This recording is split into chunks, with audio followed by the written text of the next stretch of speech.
Wakati wakulima wa zao la pamba katika maeneo mbalimbali yanayozalisha zao hili hapa nchini wakiendelea na maandalizi ya msimu mpya wa kilimo cha zao hili 2025-2026, uzalishaji wa mbegu bora na za kisasa katika viwanda vinavyozalisha mbegu hizi nao unaendelea kwa kasi.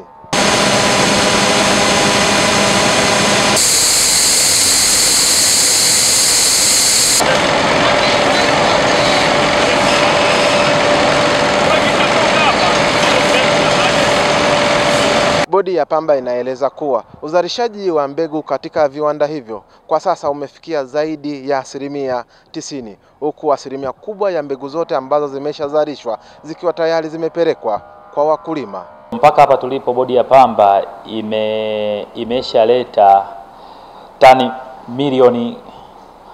kilo milioni 12 mpaka sasa hivi, lakini target ni milioni 13.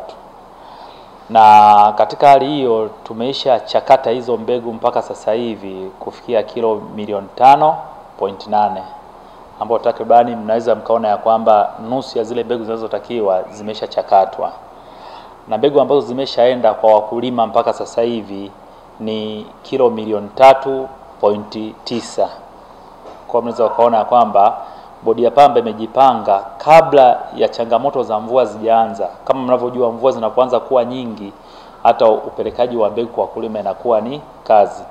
Lakini bodi ya pamba tumejipanga mapema kuanza hiyo shughuli ili mbegu zifike kwa wakulima bila kupata usumbufu wowote ule. Wakulima wenyewe wanaiomba serikali kuwapelekea mapema mbegu pamoja na pembejeo nyingine ili waweze kuzalisha kwa tija. Na msimu huu unaokuja wakulima tayari sasa hivi wameshatoa maotea kwenye mashamba yao, wamejipanga na msimu ujao kwa ajili ya kulima zaidi na kwa tija. Bodi ya pamba wameshaleta mbegu, tunasubiria tu kwamba wawahi muda wa kuja kutugawia hizo mbegu. Kwa sababu ili tulime mapema ili tuweze kupata mazao ya wakati. Watu wameandaa mashamba, kila kitu. Wanasubiria tu mbegu za pamba. Bodi ya pamba tuwezeshe kwenye mbegu, pembejeo, madawa, kiuatilifu kwa wakati, walete kwa wakati. Wakulima yani wamesubiria hilo tu, mambo mengine wamejiandaa. Tunahakikishia wakulima wote watapata pembejeo kwa muda muafaka.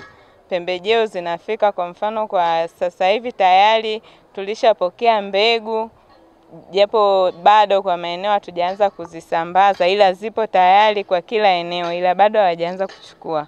Kwa hiyo tunatarajia watajitokeza kwa wingi na watapata kila pembejeo kwa muda muafaka. Kama kampuni yanajitahidi katika usambazaji, yanakuwa yapo sharp kwa wakati. Wanapopewa barua wanakuja kuchukua mbegu. Kwa nini? Wenyewe wanajua shughuli. Mvua zikianza hata upelekaji wa mbegu inakuwa ni kazi. Kwa hiyo wenyewe wanatumia hii nafasi ya kusambaza mbegu kwa wakati. Kwa mimi ni watoe wasiwasi tu kuhusu swala la mbegu. Bodi ya pamba hiyo hakuna shida. Wakulima wote wanaolima pamba watapata mbegu kwa wakati.